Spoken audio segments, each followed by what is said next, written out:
டெல்லி சட்டப்பேரவைக்கு பிப்ரவரி 2ஆம் வாரத்தில் தேர்தல் நடைபெறும் என்று தெரிகிறது. தேர்தல் தேதி அடுத்த வாரம் வெளியாகும் என்றும் எதிர்பார்க்கப்படுகிறது. டெல்லியில் ஆட்சியை பிடித்துவிட வேண்டும் என்று பாரதிய ஜனதா கட்சி பல்வேறு திட்டங்களை தீட்டியுள்ளது. இதுகுறித்து எமது செய்தியாளர் சலீம் தரும் தகவல்களை பார்க்கலாம். பாஜக தலைவர்கள்கிட்ட பேசி பார்க்க நேர்ந்தது. அவங்க என்ன சொல்றாங்க அப்படின்னா, டெல்லியை பொறுத்த வரைக்கும் மற்ற மாநிலத்தில் என்ன மாதிரி ஒரு யுக்தி கையாண்டோமோ அதே போலத்தான் டெல்லியிலும் கையாள போகிறோம்.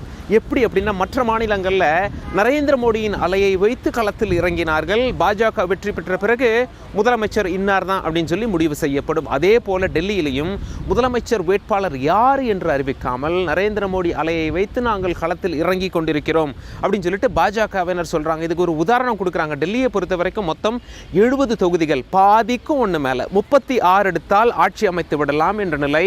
நரேந்திர மோடியின் அலை இல்லாத நேரத்திலேயே பாஜக, அதாவது போன முறை டெல்லியில் தேர்தல் நடக்கும் பொழுது டிசம்பர் 2013 தேர்தல் நடக்கும் பொழுது 32 தொகுதிகள் வென்றெடுத்தது.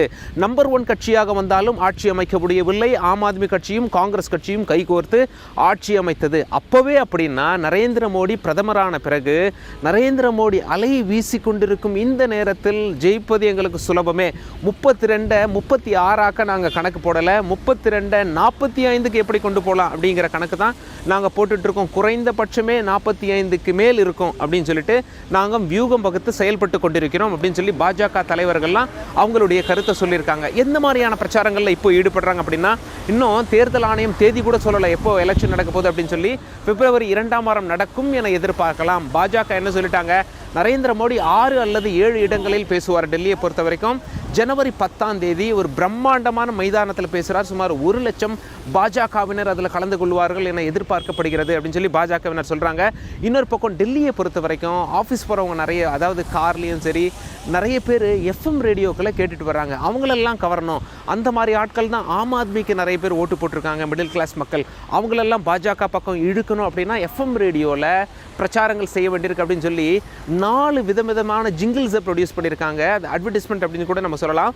பாஜக அதில் ஒன்று சுட்டி காட்டணும் அப்படின்னா, அதாவது ஒரு பெண்மணி என்ன பேசுவாங்க அப்படின்னா, ஒரு தலைவர் ஆட்சி செய்தார், 49 நாள் மட்டும் ஆட்சி செய்தார், இலவசமாக தண்ணீர் தரேன்னு சொன்னார். நாங்கள் குடிக்கிற தண்ணீர் நினச்சிட்டோம். கடைசியில் தான் தெரியுது கண்ணில் வரும் தண்ணீரைத்தான் இலவசமாக தருகிறோம் சொல்லிட்டு எங்கள் கண்ணிலெல்லாம் தண்ணீர் வர வச்சுட்டு போயிட்டார்.